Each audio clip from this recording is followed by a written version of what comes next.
जंगल में मिले ये निशान जानवर के नहीं थे और जब सच्चाई सामने आई तब तक बहुत देर हो चुकी थी। तो दोस्तों, आज की कहानी की शुरुआत टेनर नाम के शहर के पास बने एक घने जंगल वाले इलाके से हुई, जहाँ एक 100 मील पूरी रफ्तार से चल रही थी। दरअसल विंटर सीजन शुरू हो चुका था, इसलिए रोड कटाई का काम चल रहा था। अब दिन भर की मेहनत के बाद जब काम खत्म हुआ तो वहाँ के सुपरवाइजर ने रेडियो उठाया और आखिरी बची टीम को घर लौटने के लिए कॉल किया, लेकिन सामने से कोई जवाब नहीं आया। तब अचानक भारी स्टैटिक के बीच एक बहुत कमजोर सी आवाजें सुनाई दी, जैसे कोई डर और दर्द में दबे हुए स्वर में मदद मांग रहा हो। ये सुनते ही सुपरवाइजर का दिल तेजी से धड़कने लगा और वह बिना वक्त गवाए यह देखने निकल पड़ा कि आखिर सब ठीक है या नहीं। कुछ ही दूर जाकर उसकी नजर जमीन पर पड़े, रेडियो पर पड़ी और वह तुरंत रुक गया। रेडियो टूटा हुआ था और उसके पास ही किसी इंसान का कटा हुआ हाथ पड़ा था। वो अभी कुछ समझ ही नहीं पाया था कि तभी उसके कंधे पर कुछ टपका और वह घबरा कर धीरे धीरे ऊपर देखने लगा। जैसे ही उसकी नजर ऊपर गई, उसकी सांस रुक गई, क्योंकि उसने देखा कि उसके बाकी लोग ऊपर लटके हुए थे। ये खौफनाक दृश्य देखते ही उसका पूरा शरीर डर से कांपने लगा और अगले ही पल वो पूरी जान लगाकर अपनी कार की तरफ भागने लगा। वो बस किसी तरह वहाँ से निकलना चाहता था, लेकिन तभी जंगल के अंदर से बहुत तेज रफ्तार से कोई चीज दौड़ती हुई आई और अगले ही पल एक जोरदार धमाके के साथ कार की पिछली खिड़की टूट गई और वो खतरनाक चीज सीधे अंदर घुस गई। इसके बाद कहानी टेनर के दक्षिण में बसे छोटे से शहर मेडन वुड्स में पहुंचती है, जहाँ शेरीफ पॉल अपने बेटे एडमम को वीकेंड के लिए लेने गया हुआ था। कुछ समय पहले उसकी पत्नी सुसान अपनी माँ के घर चली गई थी, क्योंकि उन दोनों के रिश्ते में काफी तनाव आ गया था और उनके बीच सब कुछ पहले जैसा नहीं रहा था। पॉल जब एडमम को लेकर घर लौटा तो घर का माहौल एकदम खाली और उदास लग रहा था। जहाँ एडमम ने देखा कि पॉल ने खाने का कुछ इंतजाम किया था, लेकिन साफ पता चल रहा था कि पॉल को खाना बनाना बिल्कुल नहीं आता। खाते खाते एडम ने धीरे से पूछा कि मॉम कब वापस आएगी। ये सवाल सुनकर पॉल थोड़ी देर चुप रहा, फिर उसने हालात समझाने की कोशिश की। तभी अचानक पीछे वाले दरवाजे के पास एक डरावनी परछाई बहुत तेजी से गुजरी। यह देखकर एडमम ने कहा कि बाहर कोई है, लेकिन पॉल ने उसे उसका वहम समझा और उसे शांत रहने को कह दिया। फिर भी बेटे को डर से निकालने के लिए पॉल खुद बाहर देखने निकल गया। बाहर निकलते ही उसे सूखी पत्तियों और टहनियों की हल्की सी आवाजें सुनाई दी, जैसे कोई झाड़ियों में दबे कदमों से चल रहा हो। पॉल ने तेज आवाज में कहा कि ये शेरफ का घर है और सामने आने की चेतावनी दी, लेकिन अंधेरे में से कोई जवाब नहीं मिला, इसलिए वह वापस अंदर लौट आया। जिसके बाद पॉल ने एडमम को सुला दिया और फिर उसकी नजर अपने दूसरे बेटे टिम के खाली पड़े बिस्तर पर गई। टिम अब उसके साथ नहीं था और ये सोचते ही पॉल खुद को रोक नहीं पाया। उसकी आंखें नम हो गईं और वह अंदर से टूट गया। फिर अगली सुबह जब पॉल किचन में कॉफी बना रहा था, तभी उसका कोवर्कर डॉनी उसके घर आ पहुंचा। डॉनी के चेहरे पर घबराहट थी और उसने आते ही अजीब तरीके से पूछा कि क्या तुम बाहर गए थे। पॉल ने हैरानी से उसकी तरफ देखा और कुछ समझ पाता उससे पहले ही डॉनी उसे सीधे दरवाजे की तरफ ले गया। दरवाजा खोलते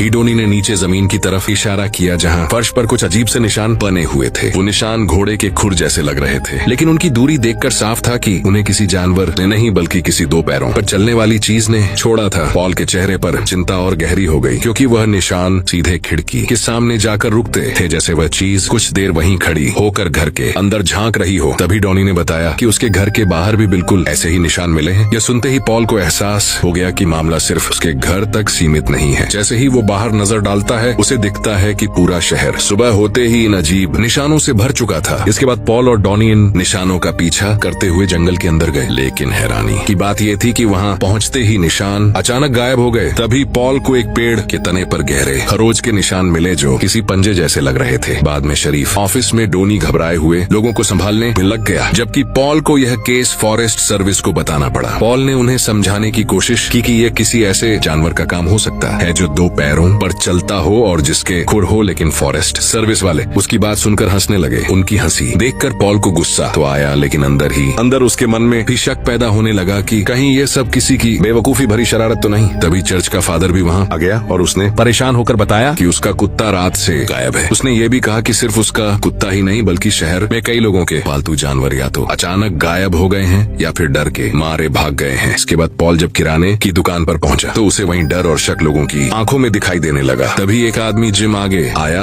और उसने पुराने किस्से सुनाने शुरू कर दिए। जिम ने कहा कि उसके दादा बताया करते थे कि इस जंगल में एक खतरनाक जीव रहता है जो मौका मिलते ही इंसानों और जानवरों को उठा ले जाता है। पॉल को यह बात बकवास लगी और उसने साफ कह दिया कि ऐसी कहानियों की वजह से ही लोग प्रैंक करते हैं। फिर पॉल जैसे ही दुकान से बाहर निकला, उसकी मुलाकात अपने पुराने दोस्त अर्ल से हो गई। अर्ल का चेहरा भी गंभीर था और उसने बताया कि सिर्फ शहर के पालतू जानवर ही नहीं, बल्कि जंगल के जानवर भी अजीब तरीके से गायब हो रहे हैं। उसने कहा कि आमतौर पर ऐसा तब होता है जब जानवरों को किसी बड़े खतरे का अंदेशा हो, इसलिए वह या तो छुप जाते हैं या अपना इलाका छोड़ देते हैं। अर्ल की बात सुनकर पॉल के मन का शक थोड़ा और गहरा हो गया, जिसके बाद पॉल अपनी सास के घर गया ताकि एडमम को वापस ले आए। वहाँ पहुँचते ही उसने देखा कि सुसान का चेहरा भी तनाव में था। फिर सुशांतान ने बताया कि एडमम स्कूल से डरा हुआ आया था क्योंकि वहाँ बच्चे कह रहे थे कि सड़क पर बने निशान शैतान के हैं। ये सुनते ही पॉल की चिंता और गुस्सा दोनों बढ़ गए, लेकिन उसी मौके पर सुशांत चाहती थी कि पॉल अपने मन में छिपा पछतावा भी उसे बताए। उसने कुछ कहना शुरू किया पर पॉल ने ज्यादा कुछ जवाब नहीं दिया और बस चुपचाप एडमम का हाथ पकड़ा और उसे लेकर वहाँ से निकल आया। अब रात हो चुकी थी जब पॉल एडमम को लेकर अपने घर पहुँचा। जैसे ही पॉल कार से उतरने लगा, एडमम अचानक चीख पड़ा और घबरा कर बोला कि उसने फिर से यार्ड में कुछ देखा है। पॉल पहले तो चिढ़ने लगा क्योंकि उसे लगा कि एडमम डर के कारण कल्पना कर रहा है, लेकिन अगले ही पल उसकी नजर भी उधर चली गई। तभी एक अजीब सा जीव बहुत तेजी से रोशनी के बीच से निकला। यह देखकर पॉल ने तुरंत एडमम से कहा कि वो कार में ही बैठा रहे और खुद टॉर्च उठाकर बाहर निकल गया। फिर पॉल धीरे धीरे आगे बढ़ा और पेड़ों की तरफ रोशनी घुमाने लगा। तभी वह चीज पेड़ों के बीच कुछ सेकंड के लिए रुकी, जैसे वह वहीं छुपकर पॉल को देख रही हो। फिर जैसे ही टॉर्च की रोशनी उस पर पड़ी, वो बिजली की तरह भाग गई। पॉल ने बिना सोचे समझे उसके पीछे दौड़ लगा दी और जंगल के अंदर तक चला गया, लेकिन वो चीज इतनी तेज थी कि कुछ ही पलों में उसकी पकड़ से बाहर हो गई। कुछ देर बाद पॉल हांफता हुआ वापस कार की तरफ लौटा, लेकिन वहाँ पहुँचते ही उसके होश उड़ गए क्योंकि कार का दरवाजा खुला था और एडमम अंदर नहीं था। यह देखकर पॉल का दिल जोर से धड़कने लगा और वह घबराकर घर की तरफ भागा। वह अंदर घुसते ही हर कमरे में नजर दौड़ाने लगा। तभी अचानक एडमम सामने आ गया। एडमम डरा हुआ था और कांपती आवाज में बोला कि उसे बाहर से कोई आवाज सुनाई दी थी, इसलिए वह डरकर कार से उतरकर अंदर चला आया था। यह सुनकर पॉल ने एक पल भी देर नहीं की और अपने बेटे को कसकर पकड़ लिया। उसी दौरान शहर के एक छोटे से बार में अर्ल डोनी को ड्रिंक सर्व कर रहा था। बातों बातों में अर्ल ने अचानक गंभीर होकर बताया कि उसकी दादी नेटिव अमेरिकन थी और उन्होंने मेडन वुड्स के जंगल के बारे में उसे कई पुरानी बातें बताई थी। अर्ल के मुताबिक जब यूरोपियन लोग पहली बार इस इलाके में आए और उन्होंने यहाँ कब्जा कर लिया, तब से जंगल की आत्माओं को गोरे लोगों से नफरत हो गई। फिर अगले सुबह डोनी को पॉल चर्च के सामने मिला। दोनों अभी बातचीत ही कर रहे थे कि अचानक उनकी नजर आसमान की तरफ गई और वह दोनों चौंक गए क्योंकि पक्षियों का एक बड़ा झुंड तेजी से दक्षिण की तरफ उड़ रहा था, जबकि इस मौसम में उन्हें उत्तर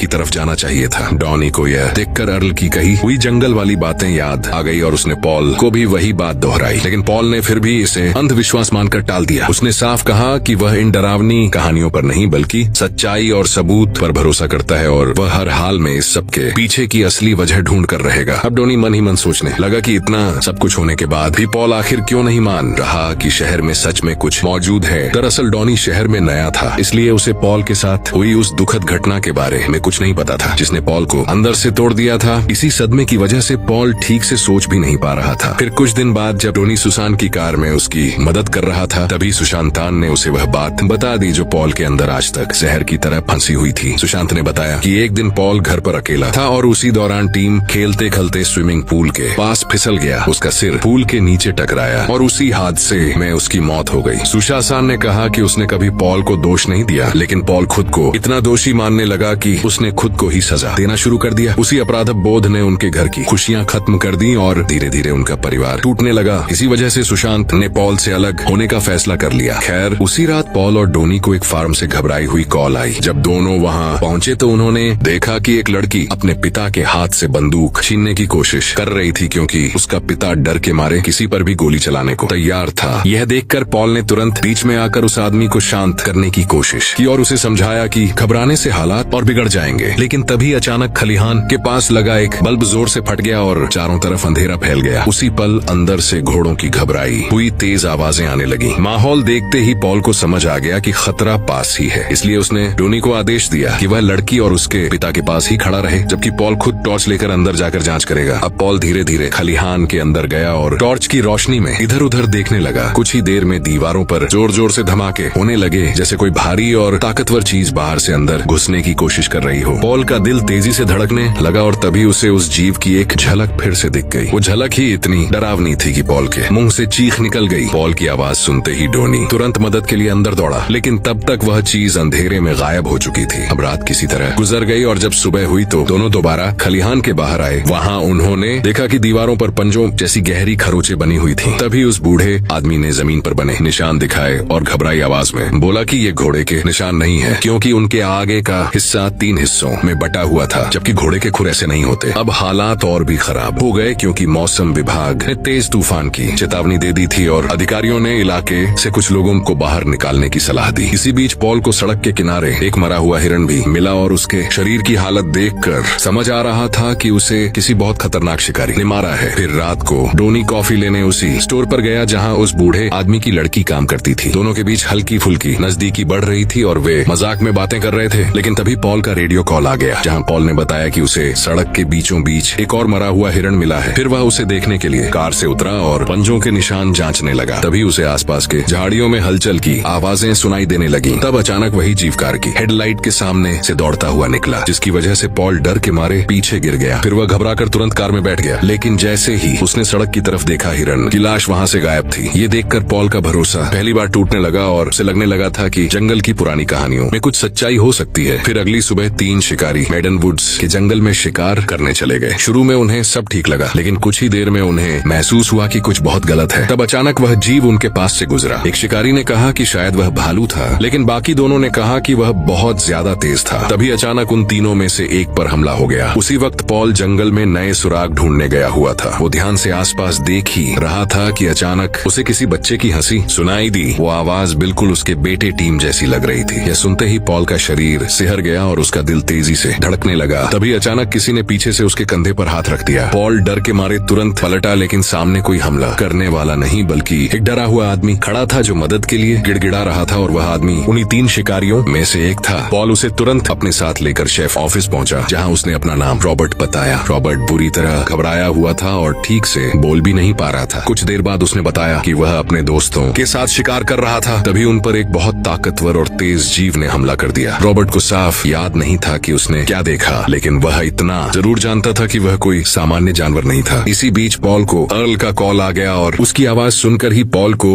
अंदाजा हो गया कि मामला और भी बिगड़ चुका है। इसलिए पॉल तुरंत डोनी को साथ लेकर जंगल में अर्ल से मिलने निकल पड़ा। जब वे वहाँ पहुँचे तो जिम भी मौजूद था और उसका चेहरा गुस्से और डर से भरा हुआ था। फिर अर्ल एंड जिम दोनों ने बताया कि वे शिकार के दौरान जंगल के अंदर गए थे और वहाँ उन्होंने कुछ भयानक देखा। फिर उन्होंने पॉल को वह जगह दिखाई जहाँ रॉबर्ट के दोस्तों के शरीर के टुकड़े पेड़ों की ऊंची टहनियों में फंसे हुए थे। वो नजारा इतना डरावना था कि कुछ पल के लिए पॉल भी चुप हो गया, लेकिन फिर उसका चेहरा सख्त हो गया और उसने बिना देर किए फैसला कर लिया कि अब शिकार का मौसम तुरंत खत्म किया जाएगा। इसके बाद उसने तुरंत फॉरेस्ट सर्विस को कॉल किया और पूरे हमलों की जानकारी साफ साफ दे दी। हमलों की खबर सुनकर फॉरेस्ट सर्विस भी इस बार गंभीर हो गई और उन्होंने वादा किया कि वह 24 घंटे के अंदर हथियार बंद टीम भेजेंगे। फिर पॉल ने डोनी को बताया कि तूफान की वजह से वैसे भी बहुत से लोग शहर छोड़कर जा चुके हैं, लेकिन जो लोग अब भी बचे हैं उन्हें सुरक्षित निकालना सबसे जरूरी है। इसलिए उस दिन पूरे इलाके से लोगों को बाहर निकालने का काम चलता रहा। फिर रात को जब हालात थोड़े शांत हुए तब सुसान ने पॉल को फोन की और उसे धन्यवाद कहा कि वह एडमम के साथ रुका हुआ है। उसने बताया कि एडमम तूफान से बहुत डर रहा था और उसे अपने पिता के पास ज्यादा सुरक्षित महसूस हो रहा था। कुछ देर बाद एडमम सो गया, लेकिन पॉल की आंखों से नींद गायब थी क्योंकि उसके दिमाग में सिर्फ वही सवाल घूम रहा था कि जंगल में आखिर चल क्या रहा है। इसलिए पॉल ने डॉनी को कॉल किया ताकि दोनों मिलकर अब तक हुई हर घटना को जोड़ सकें और किसी नतीजे तक पहुंच सकें। इसके बाद पॉल ने उस इलाके का एक नक्शा खोला और डोनी को दिखाया कि मेडन वुड्स के उत्तर में एक और ज्यादा घना और सुनसान जंगल है। उस तरफ सबसे नजदीकी शहर टैनर पड़ता है और वहीं के शेरिफ ने 100 मील वाली घटना के दस्तावेज भी भेजे थे। तब पॉल को शक होने लगा कि वो रहस्यमय जानवर पहले उसी घने जंगल में छिपा हुआ था। लेकिन जब वहाँ पेड़ काटे जाने लगे और उसका इलाका खत्म होने लगा तब उसे मजबूरी में दक्षिण की तरफ आना पड़ा। उसके रास्ते में मेडन वुड्स का जंगल आखिरी पड़ाव था। अब वह जीव खुद को गिरा हुआ महसूस कर रहा था और अपने नए इलाके को बचाने के लिए लड़ने पर मजबूर था, क्योंकि उसके पास भागने का कोई और रास्ता नहीं बचा था। दोनों इसी बारे में बात कर रहे थे कि तभी जिम उनके घर पर आ गया। उसने बताया कि उसने जंगल में एक कैमरा लगाया था और वह उन्हें एक वीडियो दिखाना चाहता है। फिर उसने वीडियो दिखाई जहाँ कुछ मिनट तक बर्फ गिरती दिखाई दी, लेकिन अचानक कोई चीज कैमरे से टकराई और कैमरा नीचे गिर गया। जब जिम ने वीडियो की तस्वीर को झूम करके दिखाया तो उसमें एक इंसान जैसी परछाई नजर आ रही थी। इसके बाद जिम वो तस्वीरें पॉल के पास छोड़कर चला गया और थोड़ी देर बाद डोनी भी अपने घर लौट गया। वह पॉल को नींद नहीं आ रही थी, इसलिए वह केस की फाइलें देखकर सब जोड़ने की कोशिश करता रहा। तभी अचानक एक बहुत जोरदार धमाका हुआ। ये सुनकर उसे समझ आ गया कि उसके घर पर हमला हो रहा है। वो दौड़कर ऊपर गया और अपने बेटे एडमम के साथ बाथरूम में घुसकर दरवाजा लॉक कर लिया। फिर उसने एडमम से कहा कि वह छिप कर रहे और खुद रेडियो या डॉनी से संपर्क करने लगा। उसी समय घर के अंदर सीढ़ियों पर किसी के चलने की आवाज आने लगी। तभी वह राक्षस बाथरूम के दरवाजे के सामने आकर रुक गया, जिससे पॉल का दिल जोर जोर से धड़कने लगा। लेकिन उसी समय बाहर से सायरन की आवाज आई, जिसकी वजह से जीव डर गया। तभी पॉल ने कांच टूटने की आवाज सुनी। यह सुनकर पॉल ने सावधानी से दरवाजा खोला और एडमम से कहा कि वो अंदर से लॉक करके बैठे रहे। उधर डोनी जैसे ही अपनी कार से बाहर निकला, उसका सामना उसी जीप से हो गया। वह जोर से टकराकर गिर गया, लेकिन तुरंत संभल गया और फायरिंग शुरू कर दिया। अब पॉल और डोनी ने तय किया कि जो भी लोग शहर में बचे हैं उन्हें एक जगह इकट्ठा करना होगा। फिर उन्होंने सभी को चर्च के अंदर जमा कर दिया, क्योंकि वही सबसे मजबूत और सुरक्षित जगह लग रही थी। इसके बाद चर्च में पॉल ने सबको सच्चाई बता दी। उसने कहा कि खतरा बहुत बड़ा है, लेकिन फॉरेस्ट सर्विस की हथियारबंद टीम रास्ते में है, इसलिए उन्हें बस एक रात किसी तरह निकालनी है। अब लोग एक दूसरे के पास सिमट कर बैठ गए और सब बस यही दुआ करने लगे कि जल्द सुबह हो जाए। इसी बीच सुशांत ने पॉल को एडमम की बनाई हुई एक ड्राइंग दिखाई। उस ड्राइंग में एडमम ने पॉल को हीरो की तरह बनाया था, जैसे वह उस राक्षस को मारकर सबको बचा लेगा। पॉल ने ड्राइंग में टिम को भी देखा और उसका दिल टूट गया। वो रोने लगा और उसने सुशांत से कहा कि उसे खुद पर भरोसा नहीं है, क्योंकि वो अपने बेटे टिम को भी नहीं बचा पाया था। सुशांत ने उसे समझाया कि यह उसकी गलती नहीं थी। उसने कहा कि उसे घर छोड़कर जाने का पछतावा है और अब उसे महसूस हो रहा है कि इन सब लोगों को शेफ पर भरोसा है, उन्हें उसकी जरूरत है, इसलिए उसे मजबूत बनना होगा। उसी पल चर्च की दीवारों पर जोर जोर से धमाके शुरू हो गए। पहले आवाजें चर्च के किनारों से आई, फिर छत से भी टकराने की आवाज आने लगी। लोगों की आंखों में डर देखकर पॉल एक पल के लिए जम सा गया, लेकिन फिर उसने खुद को संभाला और सबको खिड़कियों से दूर रहने को कहा। तभी राक्षस ने चर्च के सामने वाले दरवाजे पर हमला कर दिया। ऐसा लग रहा था कि वह ज्यादा देर तक टिक नहीं पाएगा, इसलिए पॉल और डॉनी ने अपनी बंदूकें निकाल ली, लेकिन दोनों जानते थे कि शायद वे इसे अकेले नहीं रोक पाएंगे। तभी पॉल को याद आया कि चर्च के नीचे एक शेल्टर है और उसने सबको उस दिशा में जाने को कहा। जब सब लोग नीचे जाकर दरवाजा बंद कर चुके, तब पॉल ने सुसान को किस किया और एडमम को कसकर गले लगाया। उसने कहा कि वह अब अकेले ही ऊपर जाएगा, लेकिन कोई नहीं चाहता था कि पॉल अकेला उस जानवर का सामना करे, इसलिए डोनी भी उसके पीछे पीछे चल पड़ा। जैसे ही वे ग्राउंड फ्लोर पर पहुंचे, अचानक धमाके बंद हो गए। फिर एकदम से चर्च की लाइट चली गई और अंधेरा फैल गया। उसके बाद पॉल और डोनी ने टॉर्च जलाकर आगे बढ़ना शुरू किया। तब पॉल ने देखा कि मुख्य दरवाजा पूरी तरह खुला पड़ा था। तभी एक कमरे से चीजें टूटने की आवाज आई, लेकिन जब वे अंदर गए तो वहाँ कोई नहीं था। उन्हें पता चला कि उस कमरे से एक दूसरा दरवाजा भी है जो एक कॉरिडोर में खुलता है। यह देखकर पॉल ने डोनी को वहीं खड़ा रहने को कहा और आदेश दिया कि वह किसी भी हालत में उस जीव को बाहर जाने ना दे। इसके बाद पॉल खुद कॉरिडोर पार करके दूसरी तरफ के कमरों में खोज करने लगा। इसी बीच डोनी के पीछे से एक परछाई गुजरी और सीधे किचन में चली गई। अंदर बर्तनों के गिरने की आवाज हुई तो डोनी तुरंत उस तरफ गया जहाँ उसे फर्श पर एक ताजा फुटप्रिंट दिखाई दिया, जो पहले मिले निशानों जैसा ही था, जो 3 हिस्सों में टूटा हुआ था। डोनी झुककर उसे देख ही रहा था कि तभी पीछे से किसी ने उसे पकड़ लिया। उसके हाथ से टॉर्च गिर गई और वो चीख पड़ा। उसी समय पॉल ने उसकी आवाज सुनी और वह वापस भागने लगा। इधर डोनी ने किसी तरह खुद को छुड़ाया और उसने उस जानवर को घायल कर दिया था। फिर उसने केतली में दिखती परछाई के जरिए उस जीव को देखकर कई गोलियां चलाई, लेकिन वह सही निशाने पर नहीं लगी। जब पॉल लौट कर आया तो डोनी ने जल्दी से कहा कि वो ठीक है और बोला कि पॉल को आगे बढ़कर उस जानवर को रोकना चाहिए, इससे पहले कि वो फिर हमला करे। इसके बाद पॉल फिर से खोज करने लगा, लेकिन अचानक उसे महसूस हुआ कि कोई चीज ठीक उसके पीछे खड़ी है। वो पलटा और फायरिंग करने लगा, मगर राक्षस ने पलटकर हमला किया और पॉल के हाथ से बंदूक गिरा दी। अब पॉल समझ गया कि सामने से लड़कर वो उसे नहीं हरा पाएगा, इसलिए वह चर्च की बेंचों के नीचे छिप गया। फिर उसने दूसरी बंदूक निकाली। अब जैसे ही राक्षस ने उसे ढूंढ लिया, पॉल ने और 2 गोलियां फायर की, जिसकी वजह से राक्षस पीछे हट गया, लेकिन इस बार वह खून की लकीर छोड़ता हुआ भागा। यह देखकर पॉल उस खून के निशान का पीछा करने लगा। तभी दूसरी तरफ से एक लैंप गिरा और जोर की आवाज हुई, जिससे पॉल का ध्यान भटक गया, लेकिन उसे पता नहीं चला कि वही राक्षस छत के ऊपर से रेंग रहा था। तभी अचानक वो राक्षस छलांग मारकर चर्च के बीचों बीच आ गया और पहली बार पूरी तरह सामने दिखाई दिया। उसका शरीर डरावना था और उसकी ताकत साफ नजर आ रही थी। उसे देखकर पॉल लगातार फायर करता रहा, लेकिन वह जोर से टकराकर गिर पड़ा। फिर भी पॉल डर कर पीछे नहीं हटा और उसने अपनी आंखें उस पर टिकाए रखी। जब वो राक्षस दांत निकालकर उस पर झपटा, तब पॉल ने पूरी ताकत लगाकर एक चाकू उसके कठोर और खुरदरे शरीर में घोंप दिया और आखिर में पॉल ने उस राक्षस को मार गिराया। वो चीख कर बोला कि अब यह डरावना सपना खत्म हो गया है। इसके बाद सभी लोग बेसमेंट से बाहर आए और राहत की सांस ली, लेकिन तभी डॉनी ने उस मरे हुए जीव को ध्यान से देखा और उसका चेहरा सख्त पड़ गया, क्योंकि उसे याद था कि उसने उस राक्षस के कंधे पर गोली मारी थी, लेकिन वहाँ कोई घाव नहीं था। तब पॉल को सच समझने